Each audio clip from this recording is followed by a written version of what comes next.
नमस्ते विद्यार्थी मित्रांनो, प्रथमतः विद्याभवन ऑनलाईन क्लास नवा उपक्रम मुख्याध्यापक संघ व गणित विभागामार्फत मी शतशः ऋणी आहे की मला इथे शिकवण्याची संधी दिली। तर विद्यार्थी मित्रांनो, माहिती आहे आपल्याला 10वीचं वर्ष म्हटल्यावर जणू महत्त्वाचा टप्पा आणि त्या ह्याच्यामध्ये आपण आपल्या रिझल्टवर शक्यतो आपले पुढचे भावी आयुष्य ठरतं। तर ही शक्यतो जे आहे ते शक्यताच म्हणजे आपल्या ह्या गणितामध्ये एक त्यावर प्रकरण आधारित आहे, ते मी आज तुम्हाला शिकवणार आहे। तर विद्यार्थ्यांनो बघूया आपण, आपल्याला माझ्या सहकार्याने यादृच्छिक प्रयोग, निष्पत्ती, नमुना अवकाश, घटक 5.3 मध्ये 5.3 पर्यंत शिकवलेलं आहे। त्यामध्ये तुम्ही बघितलेलं आहे की यादृच्छिक प्रयोग म्हणजे काय, तर एखादी घटना घडती आणि आपण त्याचं काहीतरी फलित सांगू शकतो, याप्रमाणे यादृच्छिक निश्चित काही सांगू शकतो, त्याला यादृच्छिक प्रयोग म्हणतात। आणि त्या प्रयोगाचं फलित म्हणजेच निष्पत्ती होय। आणि निष्पत्तीमध्ये घडणाऱ्या सर्व घटकांच्या संचाला नमुना अवकाश म्हणतात। तर नमुना अवकाश आहे तो आपल्याला, नमुना अवकाश जो आहे तो यस किंवा ओमेगा हे ग्रीक चिन्ह आहे याद्वारे दर्शवला जातो। त्यामध्येच तुम्ही अगोदर शिकला असाल की जे फासा, पत्ते, परत आपण नाणं फेकतो, जे मैदानावर खेळ खेळतो त्यामध्ये टॉस फेकला जातो, त्यामध्ये छापा आणि काटा मिळतो, हे तुम्ही यामध्ये अभ्यासलेलं आहे। तर तो नमुना अवकाश आहे तो यस आणि ओमेगा हे ऑब्जेक्टिव्ह साठी महत्त्वाचं आहे। आणि संभाव्यता हे प्रकरण इतकं सोपं आहे की तुम्ही अगदी खेळ खेळताना सुद्धा याची तयारी करू शकता। आपल्याला संभाव्यता, आपल्याला बेसिक कन्सेप्ट क्लिअर झाल्यावर हा टॉपिक 8 मार्क मिळवून देतो। त्याच्यानंतर घटक, तर नमुना अवकाशातील प्रत्येक घटकाला जे एक संख्या आहे त्याला घटक म्हणतात। आता आपल्याला एखादी घटना बघायची की एका पिशवीत समान आकाराचे 4 चेंडू आहेत, त्यातील 3 पांढरे व 1 काळा, आणि तो डोळे मिटून चेंडू काढायचे। तुम्ही असे वेगवेगळे खेळ खेळता बघा। मग त्यावेळी जर आपण म्हटलं तर एका पिशवीत समान आकाराचे 4 चेंडू आहेत, त्यात 3 पांढरे आहेत, 1 काळा आहे, आणि ते आपल्याला डोळे मिटून चेंडू काढायचे आहेत। तर आपण किती वेळा ते काढले जाणार बघा, एकदा पांढरा काढला जाईल, परत एकदा पांढरा उचलला जाईल, आणि हा जो काळा आहे त्यात आधीमध्ये आपल्याला केव्हाही हा काळा चेंडू परत काढताना, म्हणजेच काय होणार, आपण 3दा पांढरा चेंडू काढण्याची शक्यता आहे आणि 4थ्यांदा 1 वेळ काळा। तर ही जी घटना आहे ह्या घटनेची जी शक्यता दर्शवणारी जी संख्या आहे त्याला घटनेची संभाव्यता म्हणते। म्हणजेच आज आपण घटनेची संभाव्यता, प्रोबॅबिलिटी ऑफ इव्हेंट म्हणजे घटना, तर प्रोबॅबिलिटी ऑफ इव्हेंट या पाठामध्ये बघायचं आहे। तर घटनेची संभाव्यता म्हणजे काय बघा, गणिती भाषेत एखाद्या अपेक्षित घटनेची शक्यता दर्शवणाऱ्या संख्येला संभाव्यता म्हणतात। आता त्यामध्ये आपण संभाव्यता कशा प्रकारे काढली जाते ती बघूया। जर प्रयोगामध्ये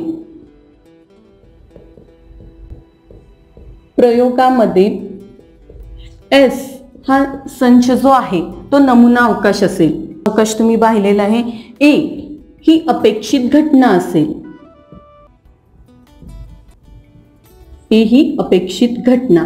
तर घटनेची संभाव्यता, आपल्याला A ची संभाव्यता कशी दर्शवतात बघा, तर प्रोबॅबिलिटी ऑफ A यांचे नंबर, या नमुना अवकाशातील संख्या आपण कशाद्वारे दर्शवतो, नंबर ऑफ S। अपेक्षित घटनेतील संख्या कशाद्वारे दाखवतो, नंबर ऑफ A। तर आपल्याला म्हणून प्रोबॅबिलिटी ऑफ A म्हणजे A ची संभाव्यता, A या घटनेची संभाव्यता कशा प्रकारे काढली जाते बघा, तर अपेक्षित घटनामधील संख्या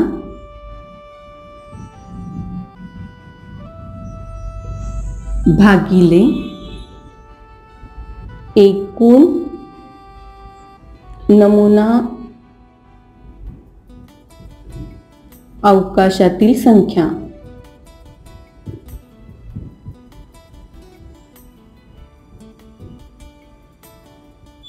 म्हणजेच नंबर ऑफ A भागिले number of S, probability of A घटनेची संभाव्यता ही कशा पद्धतीने काढली जाते बघा, या सूत्राने काढली जाते की नंबर ऑफ A भागिले नंबर ऑफ एस, म्हणजे अपेक्षित घटनांच्या घटनेमधील संख्या भागिले एकूण नमुना अवकाशातील संख्या. तर आपल्याला आता या उदाहरणाद्वारे एका पिशवीत हे असेल ते बघायचं. तर ही संभाव्यता प्रामुख्याने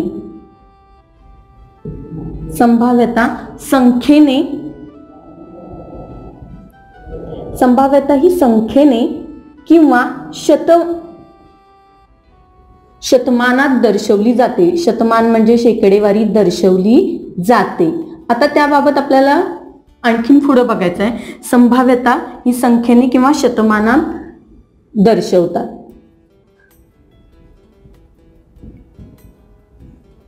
बघा इथपर्यंत ही उजळणी आणि घटनेची संभाव्यतेचं सूत्र. आता आपण ह्या उदाहरणात जे पहिलं उदाहरण प्रयोग बघितला त्या प्रयोगातील आपल्याला संभाव्यता काढायची.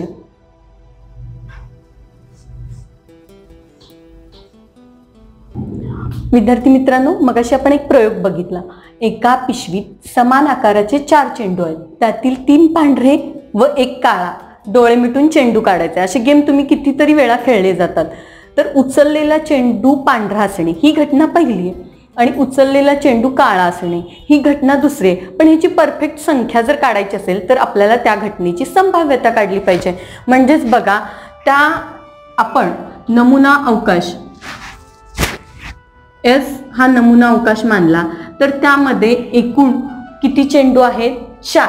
म्हणजेच आपलं नमुना एस बरोबर 4, नंबर ऑफ एस आहे ते काय येणार आहे? 4 चेंडू आहेत म्हणून नंबर ऑफ एस 4 येणार आहे. एस हा आपला काय आहे? नमुना अवकाश 4 चेंडू आहेत. आता त्यातील 3 पांढरे आहेत. मग घटना ए, समजा घटना ए, उचललेला चेंडू पांढरा असणे.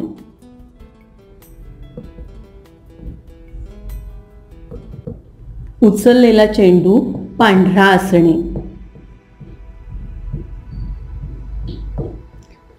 म्हणजे आपण मगाशी बघितलं हे जे 4 चेंडू आहेत त्यामध्ये एकदा पांढरा निघू शकतो, दुसऱ्यांदा पांढरा निघू शकतो, तिसऱ्यांदा पांढरा काढून निघू शकतो. म्हणजेच उचललेला चेंडू पांढरा असणे. नंबर ऑफ ए आपलं काय येणार आहे? नंबर ऑफ ए येणार आहे ते 3. मग आपल्याला उचललेला चेंडू पांढरा असणे याची संभाव्यता काय येणार? मगाशी जे सूत्र बघितलेलं आहे ते probability of A is equal to probability of A बरोबर नंबर ऑफ ए भागिले नंबर ऑफ एस. म्हणजेच 3/4 ही संभाव्यता आहे की उचललेला चेंडू पांढरा असण्याची. त्याच्यानंतर जर आपण घटना बी बघितली, समजा घटना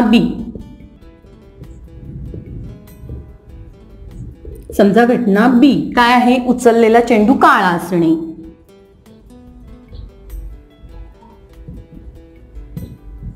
उचललेला चेंडू काळा असणे. तर आपल्याला माहिती आहे यामध्ये एकच काळा चेंडू आहे. तुम्ही ज्यावेळी एखाद्या वेळी उचलाल त्यावेळी एकदाच तो काळा चेंडू येणार आहे हे आपल्याला माहिती आहे. तर याचाच अर्थ काय? नंबर ऑफ बी काय असणार आहे? 1. देअरफॉर प्रोबॅबिलिटी म्हणजेच संभाव्यता बी ची काय येणार? नंबर ऑफ बी भागिले नंबर ऑफ एस 1/4. आता लक्षात घ्या विद्यार्थी मित्रांनो, संभाव्यता बघितली तर संभाव्यता इथं पण 3/4 आहे, इथं 1/4 आहे. काही वेळा आपल्याला पूर्ण ते जर पांढरे चेंडू असेल तर आपण 4 वरती 4 येणार, खाली 4 येणार. म्हणजे आपल्या लक्षात येईल की संभाव्यता जी आहे उत्तर ते साधारण अपूर्णांक आणि जास्तीत जास्त इथं शक्यता काय होऊ शकते? जास्तीत जास्त 4/4 म्हणजे 1. याच्यापेक्षा पुढे उत्तर येऊ शकणार नाही. याचाच अर्थ संभाव्यतेच्या बाबतीत लक्षात ठेवण्याच्या महत्त्वाच्या गोष्टी आहेत त्या म्हणजे आपलं काय तर आपण ह्या उदाहरणावरून बघितलं की संभाव्यता 1च्या पुढे जास्तीत जास्त जाऊ शकत नाही. कारण जास्तीत जास्त तो 4 वेळा चेंडू उचलणार आहे. यादृच्छिक पद्धत म्हणजे एकदा उचलायचं, परत एकदा तो चेंडू बाजूला, म्हणजे 4 वेळाच. 4च्या पुढे परत ते येत नाही. म्हणजे संभाव्यता ही अपूर्णांकात व शतमानात दर्शवता येते. आपलं पहिलं ह्याच्यापेक्षा वेगळं असू शकत नाही. कुठलीही संभाव्यता काढली तर ती अपूर्णांक आणि शतमान. आणि दुसरी गोष्ट आपण बघितली की ती आपलं उत्तर आलेलं ते 3/4, 1/4, जास्तीत जास्त 4/4, म्हणजेच याचं उत्तर 1 आणि ह्याच्या पाठीमागं जाऊ शकत नाही. म्हणजेच काय आपली संभाव्यता 0च्या पाठीमागं जाऊ शकत नाही, 1च्या पुढं जाऊ शकत नाही. कुठलंही उदाहरण घेतलं, अगदी पत्त्यातले 52 जरी पत्ते घेतले आणि ते काढायचे म्हटले तर 52च्या पुढं तो पत्ता परत निघू शकत नाही. याचाच अर्थ आपल्याला संभाव्य ही 0 व 1 याच्यामध्ये असते. किंवा जर ई ही घटना समजली तर 0च्या बरोबर असू शकतं किंवा 0पेक्षा मोठी P ऑफ ई. म्हणजेच ई घटनेची संभाव्यता ही एकतर 0 असणार किंवा 0पेक्षा मोठी असणार आणि 1 असेल किंवा 1पेक्षा लहान. त्याच पद्धतीने शतमानात रूपांतर म्हणजे शेकडेवारीत रूपांतर. म्हणजेच 0% ते 100% या दरम्यानच आपली संभाव्यता असते. हे ऑब्जेक्टिव्हसाठी महत्त्वाचे आहेत क्वेश्चन. तुम्हाला पुढं गणित इंजिनिअरिंगसाठी जी नीट परीक्षा असते त्यामध्ये सुद्धा प्रोबॅबिलिटी ते तुम्हाला आहे. ऑब्जेक्टिव्ह क्वेश्चनमध्येच आपले मार्क्स जातात, त्यामुळे हे कन्सेप्ट लक्षात ठेवणं खूप गरजेचं आहे. बघा, संभाव्यता ही अपूर्णांकात व शतमानात दर्शवतात. आपण ह्या एक्झाम्पलवरून बघितलेलं आहे. त्याच्यानंतर ई जर घटना आहे तर प्रोबॅबिलिटी ऑफ ई म्हणजे ईची संभाव्यता 0 हे याचा अर्थ 0च्या बरोबर किंवा 0पेक्षा मोठी, 1च्या बरोबर असू शकते, 0 ते 1 याच दरम्यान किंवा 1पेक्षा लहान, 0 ते 100%. आता आपण यावर एक्झाम्पल बघूया. संभाव्यता काढणे, छाप मिळणे, काटा मिळणे. तुम्हाला मैदानी खेळ खेळताना तुम्ही नाणं फेकताय वरती, त्यामध्ये एकतर छापा येतो नाहीतर काटा येतो. तर आपलं इथं आजची आपल्याला संभाव्यता काढायची आहे. पहिल्यांदा आपण समजा नमुना अवकाश, नाणे फेकल्यावर आपल्याला संभाव्यता संच आहे तो महिरपी कंसात दाखवतात, एकतर H किंवा T, छापा किंवा काटा. म्हणजेच आपलं काय आलं, नंबर ऑफ S हे 2 आलं. आता त्यानंतर पुढची घटना, समजा घटना A, समजा घटना A, छाप मिळणे. तर इथं आपल्याला छाप किती वेळा मिळाला, एकदाच नाणं फेकलं, एकतर छाप किंवा काटा. तर छाप मिळणे याचाच अर्थ जो ए संच असणार आहे तो निश्चितच H म्हणजेच नंबर ऑफ ए हे 1. म्हणून आपल्याला संभाव्यता काढायची असेल तर संभाव्यता ए घटनेची बघा, नंबर ऑफ ए भागिले नंबर ऑफ एस याचाच अर्थ 1/2. म्हणजे छाप मिळण्याची जी शक्यता आहे ती 1/2. आणि काही वेळा गणितात विचारलं जाईल शतमानात संभाव्यता काढा. आता सराव संचात नाही विचारलेलं, पण शतमानात जर विचारली तर याचं रूपांतर तुम्हाला शतमानात करता आलं पाहिजे. 1/2 याचाच अर्थ गुणिले 50 केलं की 100 येणार, इकडं गुणिले 50 केलं की 50. म्हणजेच तुमची इथं शतमानात जर काढायचं म्हटलं संभाव्यता तर ती किती येणार, 50%. ही आली शेकडेवारी शतमानात संभाव्यता. अशा पद्धतीने आपण शतमानात रूपांतर करू शकतो. दुसरं, समजा घटना बी काय आहे, काटा मिळणे.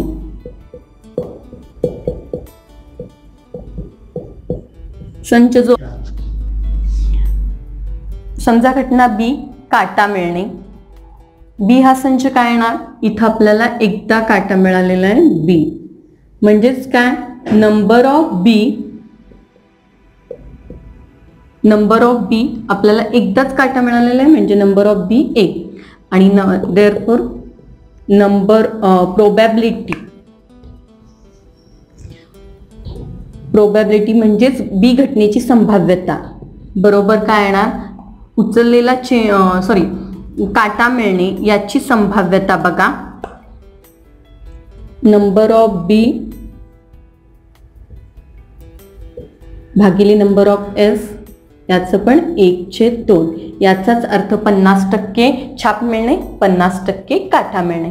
संभाव्यता हे एकदा आपल्याला नमुना अवकाशमधले घटक जर अगदी व्यवस्थित आले आणि घटना समजली तर परफेक्ट त्याचे आपल्याला 8 मार्क मिळून जातात. त्याच्यानंतर आपण पुढचं एक्झाम्पल बघूया.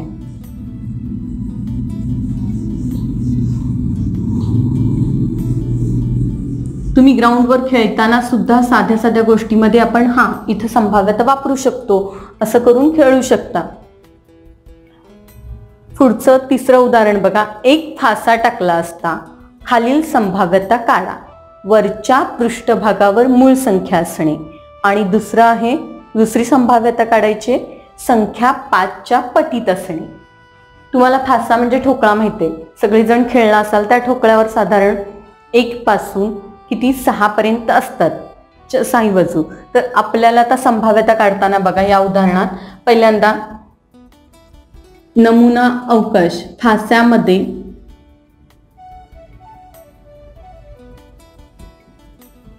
नमुना अवकाश S बरोबर महिरपी कंसात.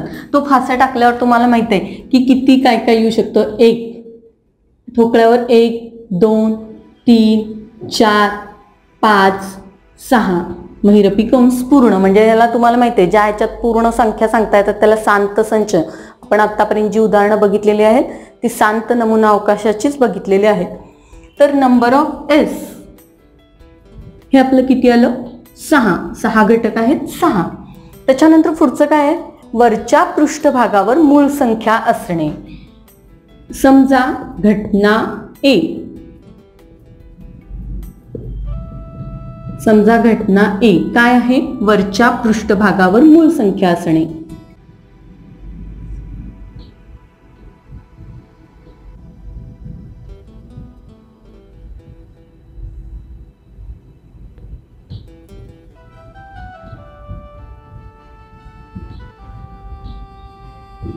वरच्या पृष्ठभागावर मूळ संख्या असणे. तर आपला नंबर ऑफ A काय येणार आहे बघा. किंवा पहिल्यांदा आपण A बघूया संच काय येईल. संच लिहिताना महिरपी कंस. मूळ संख्या एक ही संयुक्त ही नाही मूळ ही नाही म्हणजे 2.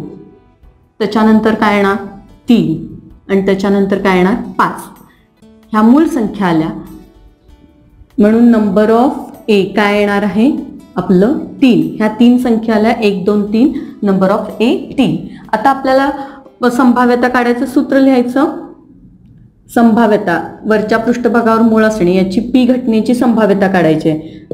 म्हणून P ऑफ A बरोबर सूत्र नंबर ऑफ A भागिले नंबर ऑफ S. याचाच अर्थ नंबर ऑफ A 3 आणि नंबर ऑफ S 6. आता 3/6 ह्याला तुम्ही संक्षिप्त रूप देऊ शकता. 3/6 म्हणजेच दोन्ही पण 3च्या पटीत आहे. हे आता मी दर्शवलंय, तिथं काही तुम्ही दर्शवलं नाही तरी चालतं. दोन्ही पण 3च्या पटीत आहे. याचाच अर्थ 3 1 3 3 2 6 याची संभाव्यता आली 1/2. पुढचं आहे आपल्याला समजा घटना B.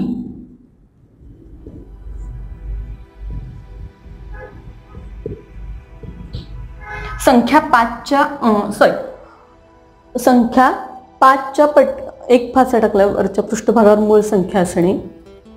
तर संख्या 5च्या पटीत असणे हे गणित आहे. पहिलं वरच्या पृष्ठभागावर मूळ संख्या असणे, दुसरं संख्या 5च्या पटीत असणे. तर बघा B संच काय येईल. B संच तुमचा या इथं आहेत संख्या 5च्या पटीतली फक्त एकच आहे ती म्हणजे 5. याचाच अर्थ नंबर ऑफ B जो आहे तो तुमचा फक्त 1 येणार. Number of B 1.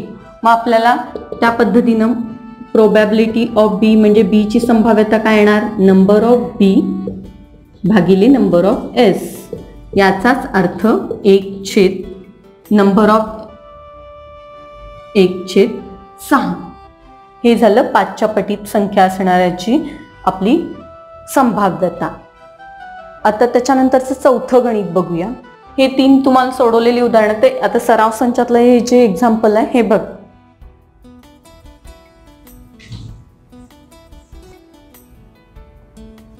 चौथं एक्झाम्पल बघा. हे मुद्दामून मी तुम्हाला सराव संचातलं घेतलंय, बाकीची एक्झाम्पल तुम्हाला सोडवायचे आहेत. एका पेटीत 15 तिकीटं आहेत. प्रत्येक तिकिटावर 1 ते 15 संख्या लिहिली आहे, प्रत्येक तिकिटावर 1 ते 15 संख्या लिहिली आहे, तर आपल्याला संभाव्यता काढायची. पहिलं आहे समसंख्या असणे आणि दुसरं आहे संख्या 5च्या पटीत असणे. तर बघा, एका पेटीत 15 तिकीट आहे, म्हणजे आपला नमुना अवकाश जो असणार आहे ते पेटीतील तिकीट येणार आहे. तर नमुना अवकाश कसा येणार बघा, नमुना अवकाश S बरोबर तुमचे काय येणार आहेत घटक, त्या तिकिटावर संख्या आहेत, म्हणजे 1 पासून 15 पर्यंत येणार आहे.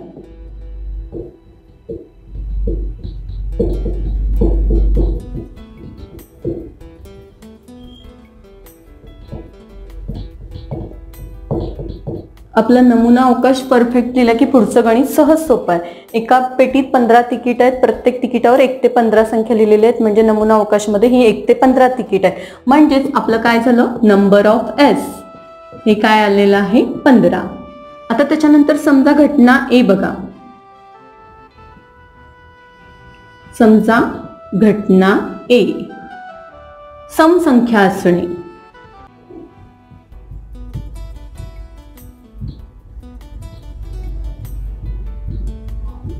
समसंख्या असणे, तर ए संच आपला काय येईल बरं, इथून तुम्हाला समसंख्या, त्यासाठी सम विषम मूळ हे बेसिक कन्सेप्ट आपले क्लिअर पाहिजेत. 2 3 5 7 11 आणि त्याच्यानंतर 13. बघा, मी हे समसंख्या लिहिलेले नाही आहेत, तर समसंख्यामध्ये तुम्ही बघा 2 समसंख्या असणे म्हणजे 2 4 6 8 10, त्याच्यानंतर आपलं येणार आहे 12 14. की आपल्याला एक एकदा कसं होतं, समसंख्या मूळ संख्या एकदम येत असतात गडबडीत असं होतं, तर आपण परफेक्ट प्रश्न वाचायचा. समसंख्या असणे म्हणजे 2 4 6 8 10 12 14. आता त्याच्यानंतर बघा, आपल्याला नंबर ऑफ ए काय येणार, 1 2 3 4 5 6 7, नंबर ऑफ ए 7 आले. आणि जी आपली प्रोबॅबिलिटी ए आहे ती नंबर ऑफ ए भागिले नंबर ऑफ एस. 7 आपली संख्या व समसंख्या लिहा आणि 7/15.